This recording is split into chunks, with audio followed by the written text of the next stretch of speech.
It's time to take your seat in the front row with Mike Vaccaro. Here's your host, Mike Vaccaro.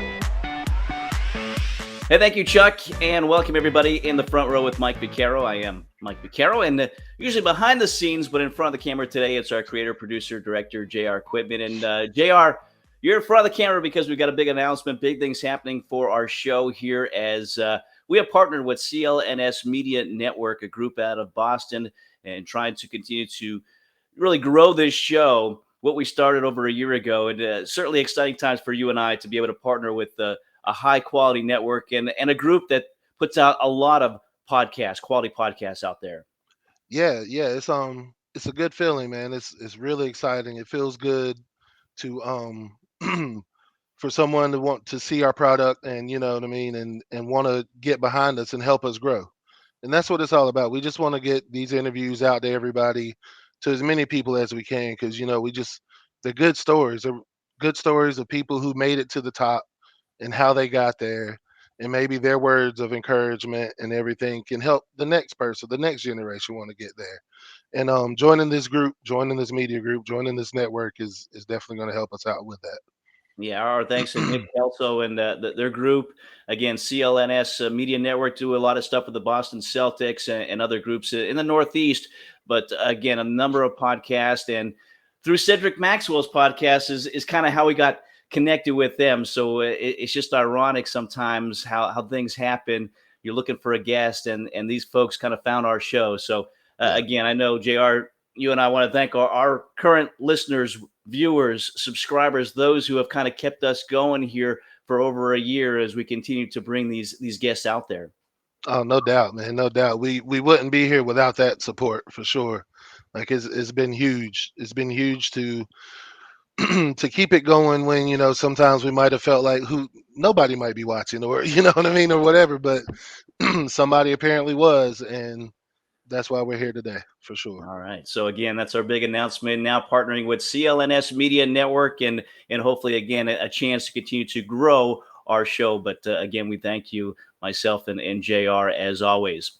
Well, that leads into one of JR's favorite players, our guest here today, right? This is a guy that made JR want to be an offensive lineman, wanted to change his number when he was at NC State, and he's a good one here. Walter Jones, the Hall of Fame offensive lineman from the Seattle Seahawks, is our guest in episode 48. And he's a guy who grew up in a small town in Alabama, went to Florida State, high draft pick by the Seahawks, played his entire career there. And we talk about that, his entire journey. And we get into some great things that he's doing right now with the passing of his great friend, another Hall of Famer, Cortez Kennedy, who played for the Seattle Seahawks. He has kind of taken the torch for him and kept it alive. And we talk a little bit about mental health with what he's doing, Check 96, what he does on a yearly basis. So, JR, again, a great guest. I know you're going to enjoy this one as well. It is Big Walt, Walter Jones. He is our guest in episode 48 of In the Front Row. Well, first of all, again, Walter, I appreciate you joining us. Truth be told, we had some technical issues last time we tried to do this, so you decided that you're going to come back on. I can't thank you enough for having the patience to join us once again to do this. No problem. Appreciate it. As we were talking last time, let's start at the beginning for you, because I had a chance to watch your Pro Football Hall of Fame induction speech, and it was all about family. Aliceville, Alabama. Tell us about Aliceville, Alabama, what it was like for you growing up there, and how much your family was involved in what you were doing growing up. Growing up in a household of 8 with a single mom, I was the baby of the group, so you know how that goes. You get hand-me-downs, but from a standpoint of family, I thought my family was very close-knit together. At that time, you didn't know, that's how we was living. So we didn't, like I tell people all the time, I said, I really didn't understand how broke we was until I kind of left home. My mom did a great job of making sure that we had everything we needed, going through school. I guess it's kind of like humanize you, even when you do get blessed to get into money, you understand where you came from. So for me personally, I felt like my hometown was a very small town where you knew everybody, but my family supported me. I would say my family supported me when I decided to chase football. You know, I think my family didn't. With my mom, I had a brother that got hurt playing football, broke his leg. And my mom was very, you know, she's like, I can't afford it. I got to get him back and forth to the doctor. So she was like, no more football. So, you know, there wasn't a father figure there in the home that was kind of pushing you to play football. So it was something that it wasn't shown to me until I was a freshman in high school. So when I became a freshman in high school and the school had signed up a new football coach, and all of a sudden, you know, that kind of changed my life. You know, the team was bad and he didn't have a good team. So he was just walking on campus, just trying to find kids that wanted to play. And he saw me and kind of asked me, did I want to come out? And I was like, hey, my mom said we can't play. I said, if you can convince my mom, I would definitely try it out. So he convinced my mom, and that's how I got introduced to football and how things changed in my life. Well, again, your mom, single mom, I'm sure she was working a lot. And you mentioned you're the youngest of the other siblings. Were the other siblings the ones that kind of helped raise you a little bit and kind of showed you the way a little bit? I think so. I think you know, the way that it was kind of set up, it was pretty cool. Like I had 4 like sisters and brother that was older, that was kind of like in high school. So it was kind of like, it's one of those things where, you know, your mom would leave and like, don't open the door for anybody. But, you know, you kind of was, like you say, you had the older kids, but still, again, those are the ones, like my oldest brother, you know, I kind of like look at him as my father figure, because he was the one that was preparing food, making sure we had our clothes on, getting ready for school, because mom was working. So for him, you know, he's the one that really kind of, I would say, mold me into who I am today. But, you know, I'm very close with all my sisters and brothers. We you know, we never had a phone, so we never was put in that situation. Now you see a lot of people, oh, I talk to my mom every day, but we never had, you know. So it was one of those things where mom said, if I'm not talking to you, that means things are going good. When we're talking on the phone too much, that means something is going on. But, you know, we done got a lot better at that now, talking on the phone, you know, with everything, you know, you get older and stuff like that. But from a standpoint of, we had to always check in with mom. It wasn't that. My mom knew that we was out trying to accomplish things. But I would say my sister and brother did a great job. You know, I think as I got older and I was chasing this dream, I thought that they really, because, you know, at that time, coming from a rural town, they don't really understand what's going on. You know, it's almost like you're telling them what's going on, and it just doesn't comprehend, because you don't have anyone that's, you know, showing that light. You know, it's all about staying locally. You work at the local mill. You know, it's kind of like one of those things where you can get trapped into that's all you know. You know, if you don't know anything else, that's all you know. You're thinking this is all that's out there. So for me, I thought my family did a great job of traveling too. I got a chance to go visit places like Chicago, places, so I start seeing like, okay, there's things outside of this rural area. So for me personally, I thought my family did a great job of that. Yeah, there's more beyond Aliceville, Alabama, as you said there. And you know, again, you got introduced to football. What was your first reaction when you started playing football? Because again, you're a bigger guy. I'm sure you're on the offensive line doing some different things. You're getting hit a lot. You know, what was your first thought of football once you started playing it? You know what? It's one of those things where once you get introduced to it, you know, I think coaches can kind of see the potential. For me personally, I thought, you know, he kind of took me on his wing and kind of saw things that he didn't see in other kids on the field. You know, he kind of my coach played a little semi-pro ball, so I'm assuming he understood, you know, the potential of a player or a kid. And, you know, once he took me out on the field and kind of take me through drills, at the time I was still trying to figure out, you know, what position I want to play. You know, literally in high school, you're playing every down anyway. So, and then I started out as a tight end, and I played defensive end. So I honestly didn't start playing offensive lineman until I got to JUCO. But, you know, we ran the option. So I would just say just a overload right side. So I didn't catch that many passes. So I guess my coach was preparing me to be an offensive tackle. And you know what, I tell people all the time, I said, once he introduced me to it, it came very easy. It was very, I would say, very intoxicating for me. Like, it was just like just something I wanted to do. And then when he gave me a videotape, it was Anthony Munoz had like an instructional video back then, a VHS. You know, a lot of young kids don't know about that, but you know, he handed me this tape and he told me, he said, "Hey, just watch this. You know, just watch it. This guy, you know." And I watched this tape until it just stopped running. You know, it was something that it really, really helped me get into football and learn the game. And, you know, to this day, I still see this guy as, you know, even, you know, we both Hall of Famers. Yeah. That's, you know, somebody that asked me a couple of days ago about like, who makes you nervous when you be around him? I said, he does. I said, because this is the guy that I tried to say, this is the guy I want to be like. This is the person I want to be like. So for me to be able to take that, you know, not ever meeting this person and taking that and being introduced to it. And I think that's when I said, okay, I'm throwing all my eggs in this basket. This is what I want to do. So that's how it all kind of happened for me. That's great. He's kind of your GOAT. He's kind of your Michael Jordan, right? It's Anthony Munoz when you're an offensive lineman and you become a Hall of Famer.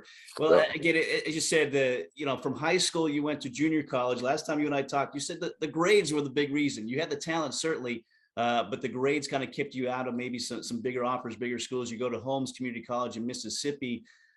Was that a good learning experience for you as far as, hey, you know, it takes being the student as well as the athlete part of it as well? I think so. I think you know, I came in that period where, you know, it was all about, you know, I was literally on the cusp of when it was like, you know, you heard rumors of kids that was just getting passed through because they was a great athlete.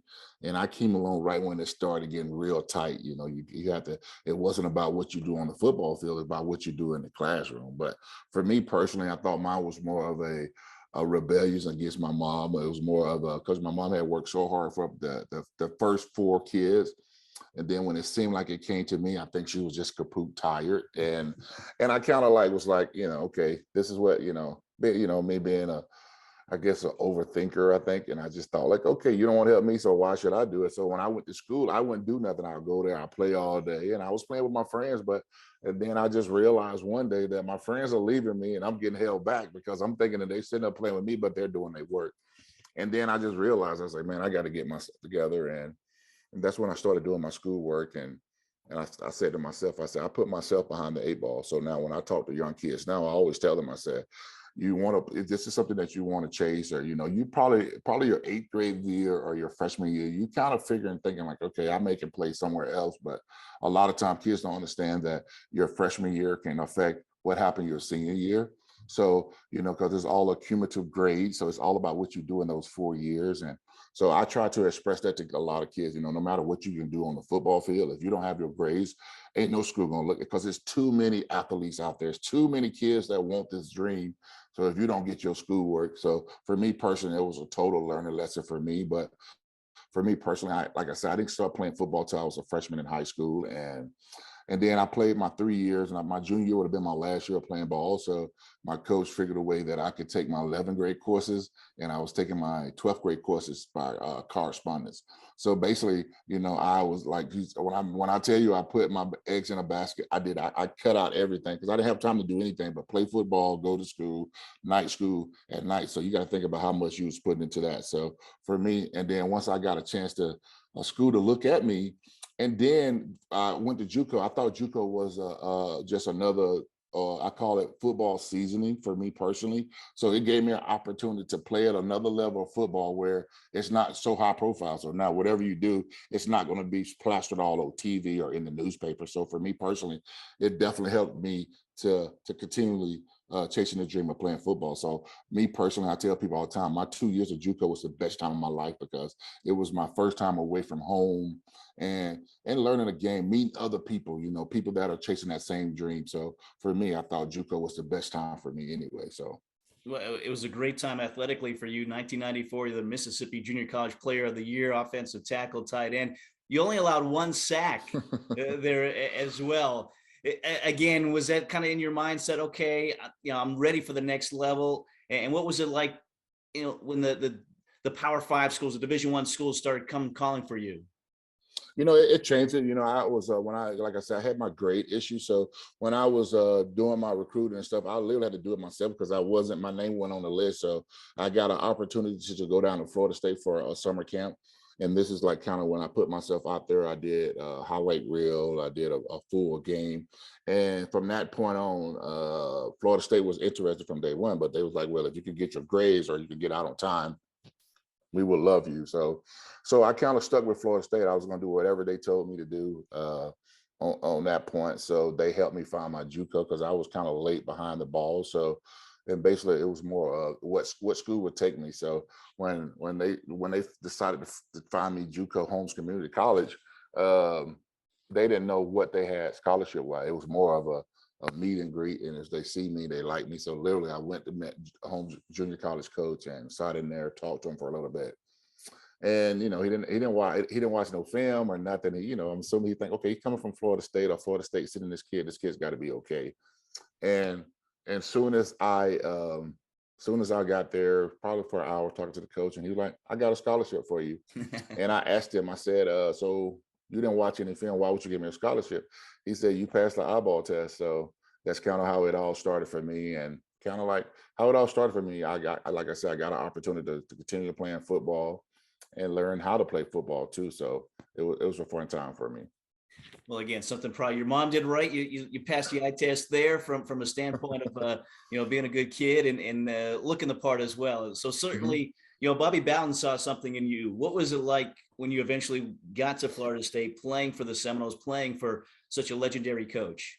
It was awesome. I think when I went there for a camp, I was hooked in. He was kind of like, he's from Alabama, so that kind of gave you a connection there. But from the standpoint of the type of the man he was, I remember the one thing I always remember. He came and met my mom. We didn't have much or nothing, and my mom tried. He came in and whatever my mom was giving, he was taking it, didn't care what it was. So he kind of was, just basically assuring, your mom that, when he come here, he's going to be this, and when he leave there, he's going to be that. And my mom's like, I'm giving you to him, so I'm coming to you if something goes wrong. So from that standpoint, I thought that was cool. And then when I definitely got to Florida State, and after he met my family, I was walking out of practice one day, and he's Bobby Bowden. So as a player, you don't never think that you're going to have this one-on-one moment with this person. And literally, I was walking on the field for practice, and he walked up to me, and there was kind of like a couple of months in. He was like, "Hey, Walt, how you doing?" I said, "I'm doing great." And he was like, he just asked me about all my brothers and sisters. I'm talking about literally name for name. So I'm like, and I'm like looking behind him, like he got to have somebody behind him telling him all this. But no, he asked me all that. From that point, I gained so much respect because, you as a coach like that, at practice, got all his assistants. He's up in the ladder, he's looking down on you. So you're never thinking that this person is intertwined as much as he is, but he really is. So for me personally, that's when you want to play for a coach like that really respect you and understand where you came from too, though. So for me, that made me want to play there and want to play for him too. And it was a great time for Florida State. Your junior year, that was 1996. You helped lead Florida State to the Sugar Bowl, right? In 1997 Sugar Bowl. Unfortunately, you lost to the Florida Gators. One of our previous guests, Danny Warfel, was the quarterback and the MVP of that Sugar Bowl. But what was that experience like that season? Did you guys go into the year thinking, hey, we have something special here, we can get all the way to the national championship? I think so. I think when we came out, it was one of those things. Like my first year, I didn't play there. I redshirted my first year at Florida State, so I didn't play. I was, when you're redshirt, what happens? You practice every day, but you just don't play. So the next year, the two tackles that was playing, it was their time. You literally at Florida State, it's all about putting your time in. You might be there for 4 years, but you might not get for 2 years for starting time. So now when these two tackles that had waited their turn, and it was their time to start, but they had me in the background. So it's like, what do we do with Walter? So literally, like I don't know, a lot of people don't know this, but my year that I played there, I was rotating with 3 other tackles. So even, wasn't even starting the game, I was rotating. I'll go in for the left tackle after the second series, then I go in for the right tackle, then he'll come in for me. So it was just a reversal. So a lot of people don't even understand that literally I didn't even have a starting job at Florida State. I was just, and honestly, my goal was to get to Florida State to win the championship, because that's what Bobby Bowden promised me. You come here, you're going to have a chance to win one or be able to play in one. So, and all that stuff came true to me. But the thing about me leaving was that a lot of agents, when they go see guys that are high profile guys, they're asked if a guy would decide to come out, who would be that guy? And everybody said Walter Jones. If Walter Jones decided to come out, he's gonna, at that time I wasn't thinking like that. I was just like, I got to play some football. I got to get some stuff on tape. So I wasn't even thinking about the NFL at that time. I was just thinking about becoming a great player at Florida State. Not starting, but you're still second team All-ACC. So you were doing something right in the limited maybe reps that you had. So okay, so you go through the Sugar Bowl, the season ends. at one point, you obviously did think about the NFL. When did that happen? When did things change in your mind, and you decided, okay, I'm going to forgo my senior season because I've got an opportunity here at the next level? When that honestly happened, it happened mid-season. They did. I don't know if they even do it now, but I remember back then they used to do a draft. Like every position draft, who would go. And when I walked into the locker room, the guys were looking. I'm guessing these guys been there a long time, so they understand that this list come out every year per position. So they was. I know when I was walking through the locker room, they was like looking at. I don't know if it was the running backs or it was some little kids. I was saying it was DBs or something. They were looking, and they was just, when I walked through, they was like, "Oh, let's see what they say about Big Walt." And I was like, "Man, come on!" I was like, "Dude, I'm rotating." I'm like, "There's no way." I'm thinking like, and then they was like, when they went to the left tackles, the offensive linemen. It was Orlando Pace at number 1, and they had me at number 2, and that's when it clicked to me, like, okay, this is something that I'm doing something right. And honestly, I still wasn't, I'm like, come on, I'm not playing enough to think about going to the NFL, but my name was started to go around and stuff like that. Then that's when I really thought thinking about it. And agents start talking to you, you're trying to make a decision.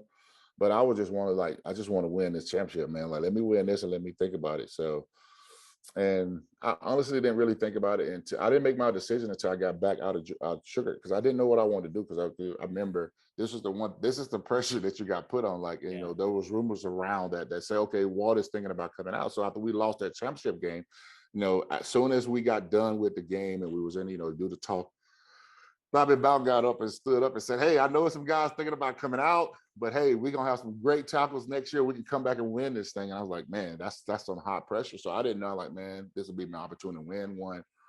And so I went back to school. I really didn't know what I was. I knew the date that I had to make a decision to come out, but I still didn't know. And I tell people, this is what got me to come out. I was in class, and the professor was talking about a paper was due.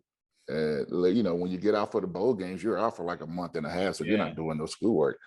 And literally, when he said a paper is due on Friday, and it was like Tuesday, and I hadn't had nothing, no notes or nothing. So you get out of school for the holidays, you're just all about football, get a chance to meet your family. You're not even thinking about stuff like that. And that was my decision to come out, because I didn't have a paper. I'm like, I'm gonna fail this class if I don't have this paper. So that's why that was my 70-30 of staying in school or going out, that I had a paper due on Friday, and I made a decision like, okay, this is my opportunity. I'm out. So I left school. So in the end, the professor is to blame for the great success that you had as an NFL offensive tackle, right? It was one of those things where you had to make a decision, like you say, this is my opportunity. This is what I did this all for, this opportunity right here. Do I do it or do I stay? And I said to myself, Orlando Pace can only go to one team. That's 32 teams. So, I just wanted to get my foot in the door. So I took a leap of faith, and I can't look back now. I think I made the right choice. 6th overall pick for the Seattle Seahawks. What did you know about the Seattle Seahawks, or even Seattle at that time? I knew a little bit about Seattle. My sister used to come out here a long time ago when I was younger. I remember she used to go out with friends and stuff. So I knew a little bit about Seattle, but never been to Seattle. And then, when I was getting recruited, going to visit teams, I didn't think about Seattle. I thought I was going to go to Oakland. I thought Oakland was going to be the team that I was going to go to, because I went out to Oakland and they laid out the red tape, like met everybody. And when I got done with that, I was leaving. I was getting ready to go back home. My agent called me and said, "Hey, I need for you to take a detour. I need you to go up to Seattle." And I'm like, "All right, cool." And I went out to Seattle. The only person I met was Howard Mudd. And nobody was there. It was dark. Nobody was there. He kind of literally, all he did was walk me into the office, asked me about a play I played in college, asked me what I was thinking and what I was doing on that. I told him what I was doing. I kind of gave him the gist of it, and he was fine with that. And then we walked around, saw the complex. This one, it was in Kirkland. So it wasn't nothing really, to really show, but it was still a professional team. And when I left there, my agent called me and said, "You think you're going to go to?" I said, "No." I said, "Well, nobody there." He said, "What do you mean?" I said, "The only person I met was the O-line coach." That was it. When nobody there. And so I honestly didn't even put them on the radar until I got drafted by them. So, but it was the best thing that ever happened, because I was able to come here and play football and not worry about tickets and, be a part of something great here in Seattle. I was able to play my entire career here. So, it worked out for me. And now I call Seattle home. Yeah, obviously it stuck. In 1997 to 2009, started 180 games for the Seahawks. You started with Dennis Erickson as your head coach, and then went to Mike Holmgren after that. adjustments there going from one coach to another? And did were you seeing the business side of football when those coaching changes occurred? You know what? I never did look at it like that. Being a young kid, you never think about that stuff. You understand that you get drafted so high, so that tells you the team is pretty bad. For me personally, at that time, I was still young, so it wasn't like I was just so embedded to what Dennis Eggleston was doing. And then still at that same time, I'm thinking like the year before, that's when they was thinking about the team moving to California. So at that point, think about me. I left Alabama, left Tallahassee. I come out to Seattle. Then the first year or so, you hear, oh, we thinking about moving to California. So I'm thinking like, that's all I see on TV. Move. I'm going back to Cali. I'm going to Cali. Like, okay, I want to go to Cali. I didn't want to be part of the people saying, hey, keep the team here, because I wasn't there long enough to say, hey, I didn't know enough about Seattle to be like, okay, let's go to Cali. Like, that's great. But, it didn't happen. And I entered, and we got Coach Holmes. I thought the cool thing about Coach Holmes was that, he was a proven winner. And I think that was good for the team. And, I thought everybody bought in and what he wanted to do. He said, if you do what I tell you to do, you'll get to a Super Bowl. And he was able to help us do that and to kind of change the standard of playing football there in Seattle. So I think the standard is set right now. Being a reliable contender every year. I think that's something that, this city is definitely, to put the pressure on. And I think it's good for the city. And, like I tell people all the time, I say, if the Seahawks win, we all win. So, I'm hopefully looking for good things from this team. But it's good to be able to say I play for the Seattle Seahawks. Yeah, it definitely did shift. Like you said, with Mike Holmgren there, proven winner, took you guys to the Super Bowl. And for you, again, an offensive lineman, you had some great people behind you. Right, quarterbacks, Warren Moon, Matt Hasselbeck, obviously, who led you guys to the Super Bowl. Ricky Waters, Sean Alexander, MVP year that you were blocking for him. What was it like, and what is it like when you have that talent behind you? It makes the game so much easier, when you got people that are chasing the same thing. I think for us in that team, everybody was wanting the same thing. I think everybody wanted to be, know everything. I tell people all the time, I can remember when things kind of flip for the team, sometimes when you're on the field, you get caught up in you're making sure you don't mess up for the team, you don't mess up for the coaches. But from a standpoint of making sure that we're all on the same page, because we wanted to make sure no matter what the coaches call, we see what we block what we see. And if everybody's not on the same page, it don't work. So literally we all got together as one team and start figuring out, okay, if we see this blitz, if we see this look, this is what we call it. So honestly, like when people start seeing, like it seemed like it was just easy to do, that shows that we was all on the same page. We knew why Matt was checking the ball. We knew this. So it was pretty cool. And for me personally, to be in a huddle with some guys, I was in a huddle with Warren Moon, like you say, Ricky Waters. I was in a room with Jerry Rice, even at an older age, he still was a true professional. So to get a chance to see people that put the same amount of work in, that want to be great. And for me, like you said, I had a chance, even without the quarterbacks, you think about the offensive linemen that I got a chance to watch and learn from. Howard Ballard, Brian Abebe, there's so many guys, man. So that I was totally blessed to be able to come in the league at a certain time where that was, not saying it's not that now, but I think for me personally, when I came in the game, it was so many guys that I could watch and see how to be a professional. So for me personally, I'm a big advocate of making sure you have older guys around the younger guys, because no matter how much money you give these kids, they still have to be able to know what to do, have to watch somebody that been through it. So I thought that was cool for me to be able. And then with all the old linemen that I had a chance to watch when I was playing, Orlando Pace, Jonathan Ogden, Willie Rose, there was so many guys of my era that played the game the right way. Yeah, it was a great era, as you said, for offensive linemen, you included, obviously. 2005, let's talk about that, because what a year it was. Again, I told you last time I'm a Seattle Seahawks fan, so it was a great season, get to the Super Bowl. And again, you had Sean Alexander as the MVP that year. To see what he did and to know that you were a big part of that, is that kind of a point of pride for you when people talk about Sean Alexander, who just got inducted into the Ring of Honor there for Seattle? Oh, totally. I think for us as offensive linemen, that's what we put our hat on what our quarterback do and what our running back do. So for me to be able to say that I was able to be part of an MVP season with a running back is pretty awesome. You can't deny the offensive line that he played behind, but still Sean was a proven a proven football player. You know, you got to think about where he came from. You know, he was the number one guy out of Kentucky or Cincinnati, wherever he's from, and he went to Alabama, was able to do that. So I think Sean was a proven running back, and definitely showed it when he came to Seattle. You know, he was definitely worthy of the pick and was able to do some great things while he was in Seattle. 2005, the 30th anniversary of the franchise there. 13-3 regular season. You get into the playoffs. What's going through the minds of you and the rest of your teammates? Did you feel like this was a Super Bowl contending team at that time? Oh, totally. I think it was after the Washington game that year. We played Washington, and we came back in the game, and we lost it on a field goal. And I think that's when everything clicked for us, and then things just started coming so easy. Like, I think we was the number one team, starting like at the 20 and taking every time we got on the 20, we drove. So it was so much fun. And then for me personally, you know, you're being on a bad team and seeing how hard it is to get there. And then you get to a point where you're the number one seed, and then you see how easy it is because now you're getting 2 home games. As long as you win, you're in.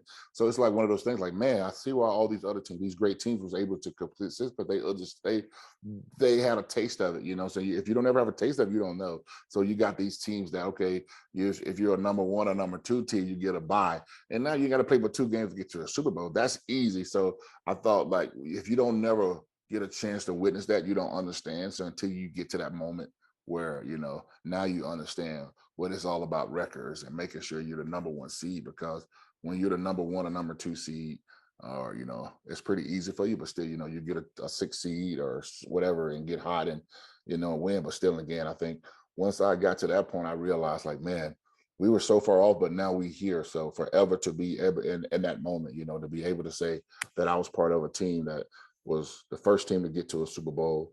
You know, unfortunately, we didn't win it, but still, again, I thought it was amazing for the city. And I think it kind of put the city on the map. Not saying Seattle was never on the map, but I think once you get to that threshold of being a contender, then it changes for everybody. So, and then, you know, the team, the winning in 14 was pretty amazing for me too, because that's the year I got into the Hall of Fame. So it was all good for me, you know, bittersweet, but still a cool situation. Yeah, I mean, so many players play in the NFL, they don't even get to the Super Bowl. You got there, unfortunately, you did lose. What was that game like? Because I know, you know, again, as a fan, there were some calls here and there. Do you look back at that? Have you watched that game since 2005 at all? You know what? I've never watched the complete game. I never, you know, I saw bits of it. I think for me personally, that game happened so fast. It was over so fast, and then you just don't realize what you know, you didn't. For me personally, I didn't take in the actual Super Bowl. Like, I was just so focused on just winning. And I said to myself, if I ever get back, I'm going to enjoy the moment. Because, you know, a lot of time you hear the weird thing, you know, I heard it before when guys used to say, like, you know, the big game is the NFC championship game, because you put so much effort to get there, and then all of a sudden it's like, then when you get there to the Super Bowl, that's a whole different game. You know what I'm saying? So I totally can relate to that part of it, you know, that the fact that that NFC championship game is probably a bigger game than the Super Bowl, because now it's all about, you know, TV stuff and blah, blah, blah. There's a lot going on. And I tried to stay in that frame of, and I didn't take in, okay, I'm at the Super Bowl. And I think that's the only thing that I hate about it. But from a standpoint of the calls and stuff, I always say to myself that we just didn't have to play a good game. You know, we deal with calls throughout the whole season, even though there was some bad calls. But still, and again, I felt like we as the team that we was going into the Super Bowl, we didn't play that way. We didn't do what we want. Like, no matter what team wanted to do, though, we had an answer for it. So we just had a bad day. I tell people, like this movie, Any Given Sunday, and that was a Sunday. And it was a home game for the Pittsburgh Steelers too, though. But still, again, I thought that we was the better team, but we just wasn't the good team that day. And Pittsburgh came out with the win. As you said, it's tough to kind of enjoy the moment when you're in that moment. It's maybe not until afterwards, years later, as you guys get together, probably as former teammates, that you can look back and maybe enjoy what the Super Bowl was for you, right? Oh, totally. You know, I think it puts in perspective when you see pictures or you see stuff that happened that year. You get a chance to reminisce on that stuff now. You know, I think for players, I think we always have that conversation with the 05 team beat the 14 team. You know, I think it's fun to know that stuff, but, you know, you could never happen. But, you know, I think every team or every player, they believe in their team. So, I would never say, oh no, that team was way better than us. No, we was the better team. Even though you guys won the Super Bowl, we have to get that to you guys. But still, I feel like that team we had in '05 was a pretty good team. So, but still, again, you take those lumps and you keep rolling. It's one of the fun things that you can be a part of. And I'm able to say that I was a part of Seattle to get a chance to see this team, to see the fans crying and being able to put all that, that blood, sweat, and tears. That's why I always tell people, embrace the moment, have fun, because, once if the team don't do as good, then people are mad. But still, and again, I tell people all the time, that's the point that makes it so much fun when you see people crying, because they put so much effort into this game, or the fanfare into this game. And then once your team figure it out, it's so much fun to see that. So enjoy the moment, enjoy the hard times too, because those are ones that's going to make you feel so amazing when you do see that they figured out and win it again. Yeah, as you said, it's a franchise that has had a lot of hard times. For Mhm. you, again, great career, 2005, then 2008, you get injured Thanksgiving Day at Dallas, and that was an injury that unfortunately, for all intents and purposes, ended your career. Up until that point, had you dealt with many injuries? Not at all. That was a tough one for me, because I was trying to make a decision on that. If I had to do it all over again, I wouldn't play in that Thursday game, because I I tweaked it in the game before. And I always say, being a gladiator, you're trying to, because it was a Thursday night game. So you're thinking like, okay, get through this game, and then you get like a mini bye week. So now you can treat it. But I was compensating something else, and then I had a flare up, and it was just a bad situation. But, I think as players, now I think the NFL does a great job of protecting guys in that situation.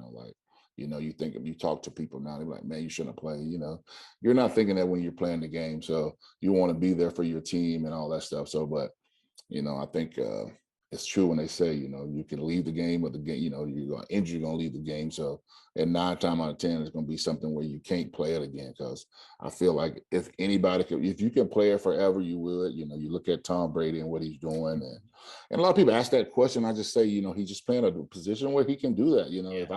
If I could go out there knowing I'm not going to get hit, and I'm not going to do this, and they're going to protect me.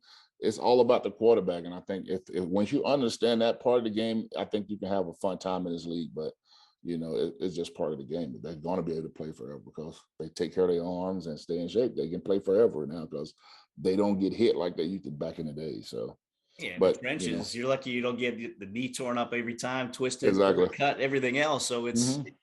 to have played 180 games again, 1997 to 2009. That's amazing for an offensive lineman. So you eventually retired in 2010.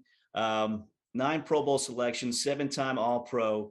23 sacks is all you allowed, and you were only penalized 9 times. Is that correct? 9 times for holding? I mean, I'm sure you held a couple other times during that, but only 9 times. That's an amazing number. I know, right? I tell people all the time, I said, I just took the refs off the payroll.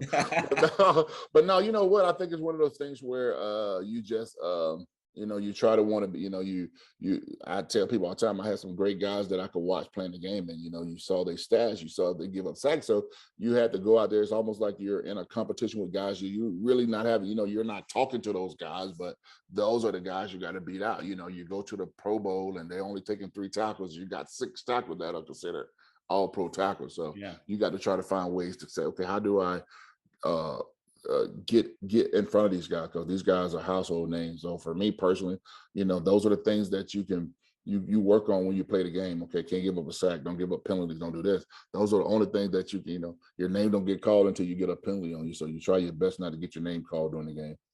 Yeah, you're right. People don't know offensive linemen until they're penalized, and then they hear their name and hear people talk about them. And as you said, it was an era with some great offensive linemen too. So to make a name for yourself, which you certainly did, is amazing. And and after that, after your career, came a lot of honors and awards. One of them was your jersey, number 71, retired at the time. Just a second one retired, right? It was Steve Largent and then Walter Jones. It was Cortez Kennedy first, and then me. So Cortez Kennedy got his, and then it was one of those things where it was like, it was so cool, because once I made the decision and I was done playing, and they like, as soon as they we retiring your jersey. So for me, that's pretty amazing. That tells me that you did it the right way. That shows you that your team respected you. So for me, every time I walk in that stadium to see my name, I know what that represents. I know what I have to do, understand all that. So it's a pretty cool thing to be able to, every time you walk in and you see your jersey, or people send pictures when they're at the game or they're at any event there, to see your number there is pretty cool.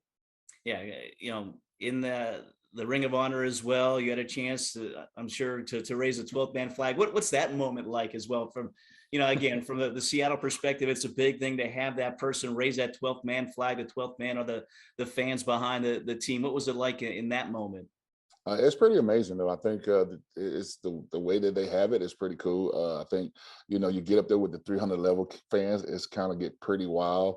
Those are a different set, like I tell people, there's different types of fans. You got the 300, and then you got the lower bowl, and you got the ones that's a difference. So, but from a standpoint of being a part of that, it's pretty amazing. I've done it so many times. So I'm like, I don't even know if I think I told him, I said, I'm retired from doing it. I think the last one I did for Cortez, when he passed away. And I think, I don't know if I think I did it for when Hutch got into when Hutch, Hutch got his ring or something, I did it. But it's pretty cool the way they got it set up now. It's a pretty cool setup now. They got it, back when I did it, it was kind of tight to get up in there, but now they got steps, and it's pretty cool. I mean, I'm literally scared of heights a little bit, so it's kind of like I don't want to roll this tile too much that I fall off the thing. But I think it's a pretty cool thing. I think the fans look forward to it, especially when they bring somebody back that they haven't seen in a while.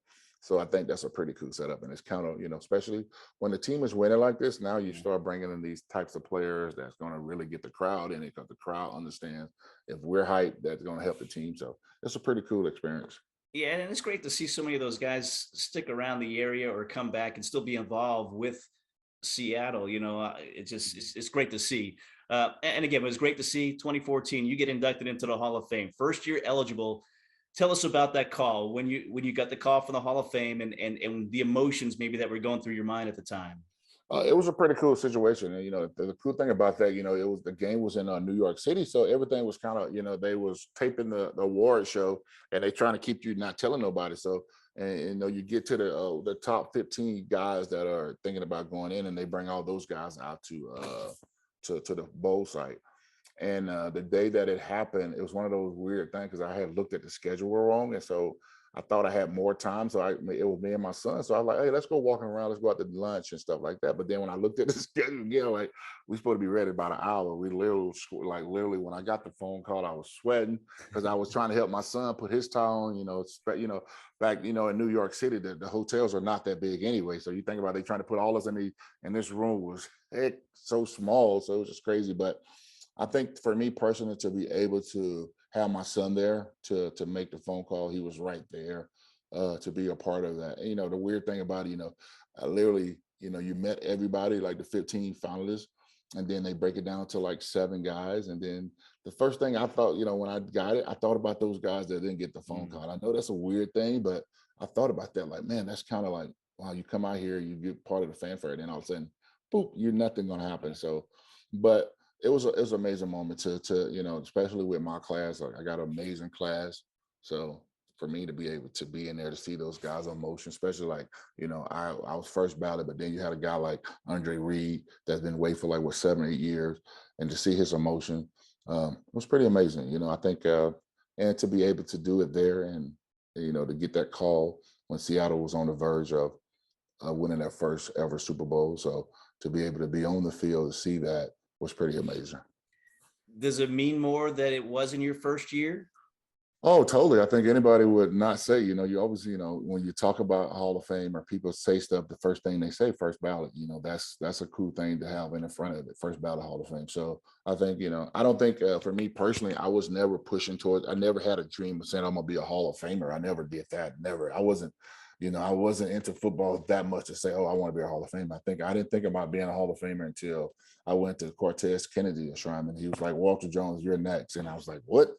And that's kind of when it really kind of hit me then. So I kind of started like looking at, okay, when I'm going in, when is this going to happen? So, and that's another thing I tell people all the time. People don't know this, that I got in at 4 years and not 5. So, because they counted my year that I was injured as a holding year. I'm like, hold up, I wasn't done playing, but they counted that. But I think, they look at they look at what's coming ahead. So they probably figuring like, okay, Walt is coming up, but we'll have multiple tackles coming up out here. So let's go and get him in there.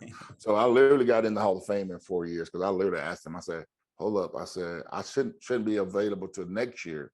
I was looking when I retired. I retired in 2010. Yeah. So I was counting that as, okay, 15 would be my year. But they were like, oh no, this year. I was like, wow. Well, the year that you was injured, we count that as a holding year. I'm like, oh, okay, then cool. So I got in 4 years, not 5. So there you go. That's something that sets you even further apart than some other guys in the I know, NFL. right? Big Walt, 4 years. It only took him to get in there. Yeah. Like you said, you're the third Seahawk with Steve Largent, Cortez Kennedy, and then yourself. Let's talk about Cortez Kennedy, because I know he had a lasting impact on you. He was a veteran when you came in the league. He's on the defensive end, defensive side. You're on the offensive side. What was that relationship like? It was good though. I think for me personally, I thought it was good because he showed me how to be a professional. It was kind of tough in the beginning, being a rookie, you go through the rookie hazing and stuff like that. But from a standpoint of proving that you can play, I think back then it was all about what you do on the football field. You earn your respect by what you do on the football field. And I thought Tez was that guy. But once Tez realized that I would go down in that foxhole with him, I gained so much respect for him. And I started hanging. I literally was like a leech, just learning everything, because he taught me how to get to know other people on the staff. A lot of times, you play this game and they separate everybody. But nowadays, these guys are getting to know everybody that works the team. It's not just the football players. There's a lot of people that put a lot of work in to make this work. So I thought Tez did a great job of that. So I got a chance to know a lot of people outside of just football players. I know a lot of the staff that worked upstairs. So he kind of taught me that, to get to know those people, because those are people too, and they are a big part of what the Seahawks are able to do. So that's something that he definitely, and from when him passing was tough. But I thought I do a thing called every year. I call the 96 check, where I try to, because Ted was so good at calling you in the randomest times, like during the off season. Like it could be 2:00 in the morning, he'll call you, like, man, what's going on with Ted? He's like, I'm just calling to check in on you, man, see how you're doing, see how your family doing.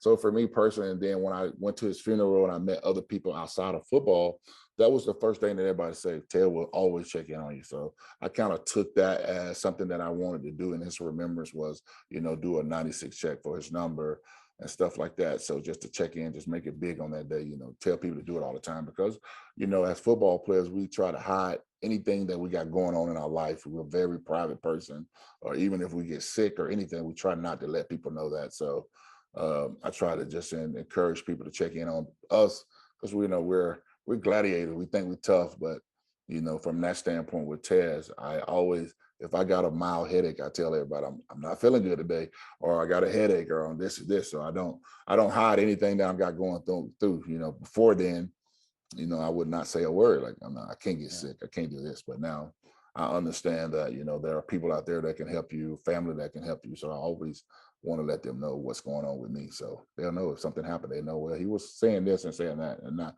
oh, why he didn't say nothing. So I try to inform people. It's okay to tell people how you're feeling or what's going on with you. Yeah, it's all right to be vulnerable. Like you said, you're gladiators, you're big NFL guys, but you're human in the end. And as you said, check 96. It happens September 6th every year that you do this.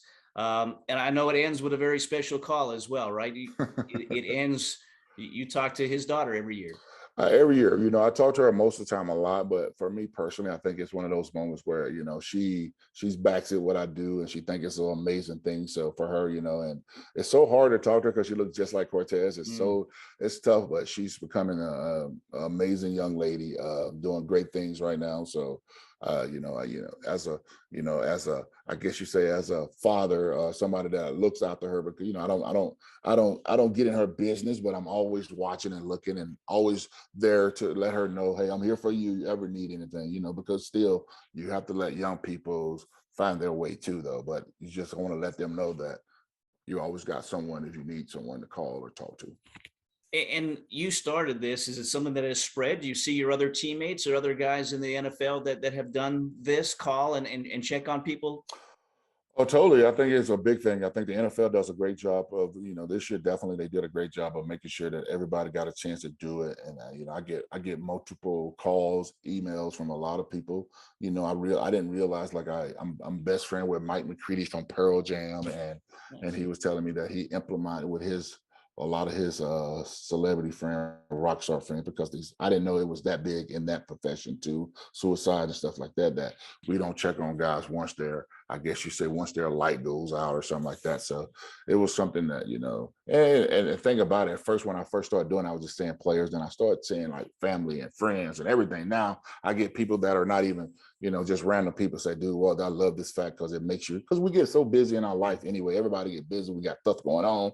And then all of a sudden you don't think about it. And just calling someone. I have guys from years ago that I called come up to me and say, hey, well, I didn't tell you what I had going on, but I definitely, that call really changed, my trajectory of what was going on, because you always think that you're in a situation where don't nobody want to hear your problem. So, and I always tell them, I say, if I can't help you, I definitely will make some phone calls to try to figure out how can I help you. So for me, I think it's one of those things where it just make people just slow down for a little bit and kind of check on those people that you haven't heard from in a while.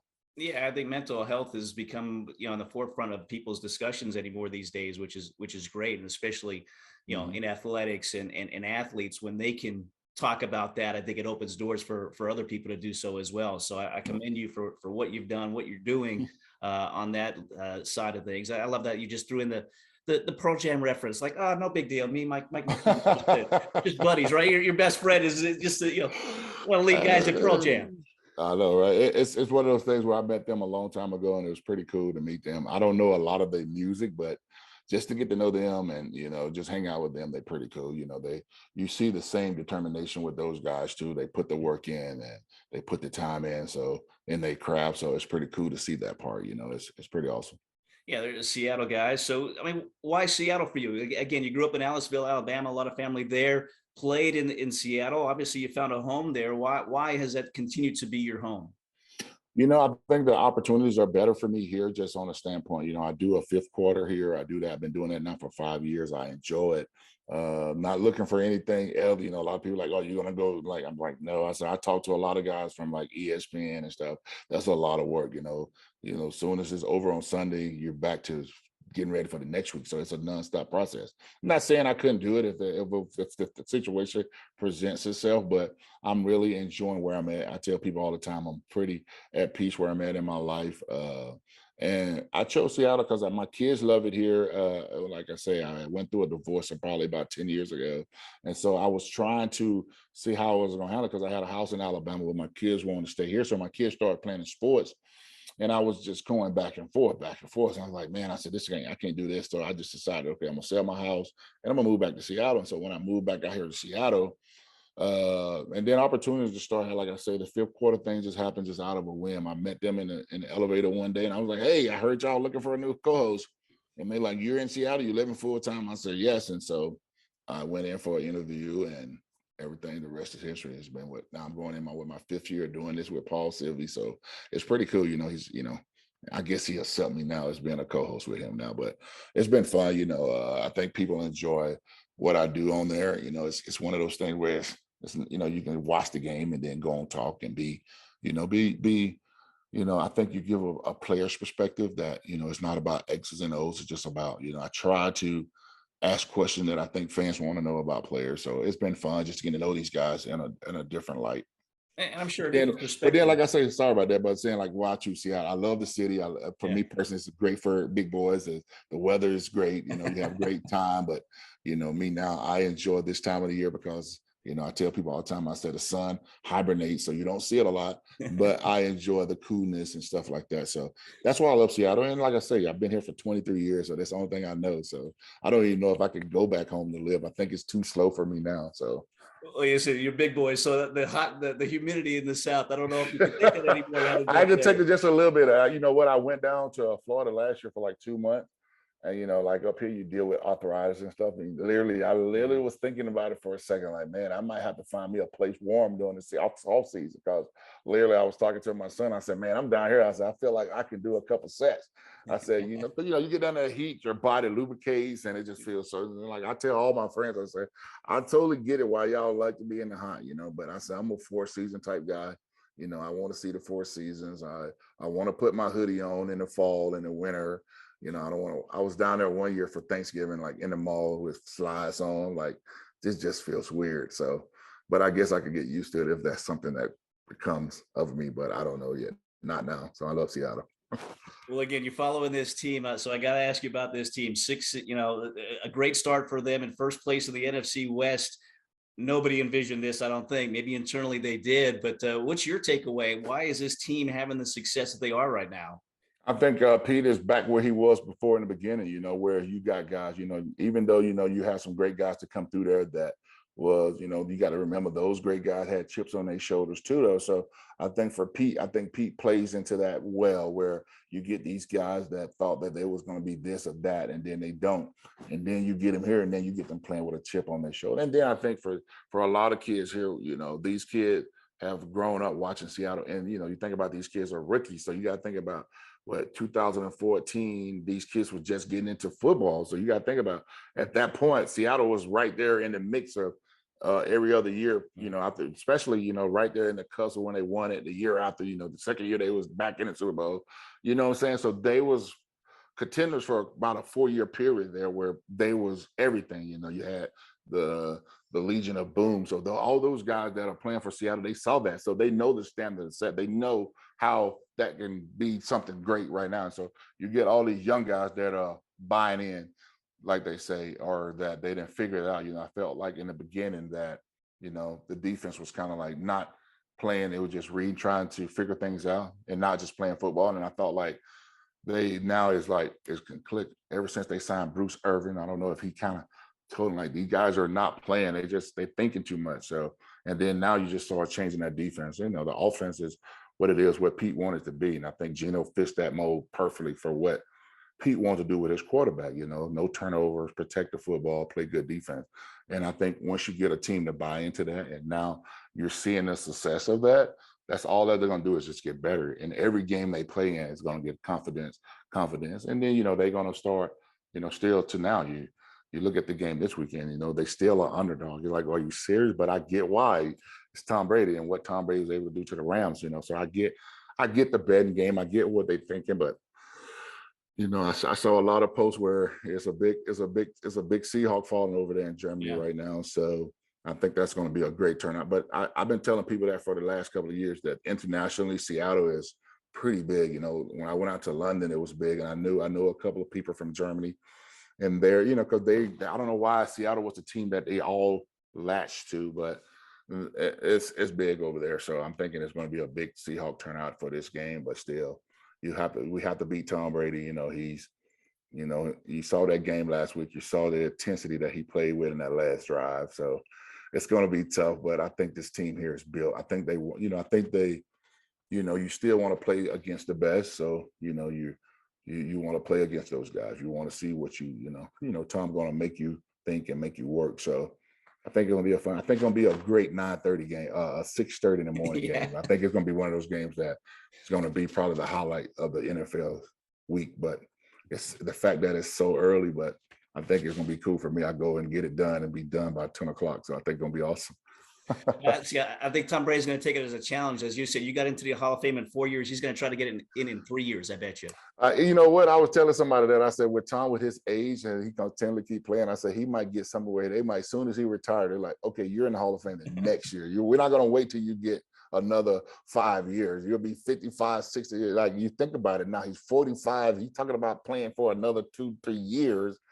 He could be easily in his late 50s before he get into the Hall of Fame, and that'll be crazy. Well, it certainly is. And Walter, I appreciate your time today. How can people follow you? People that again, are Seattle Seahawk fans or not, how can they follow you? Kind of what you're doing? They can follow me on my Instagram. My Instagram is Big Walt 71, and it's the same as Twitter.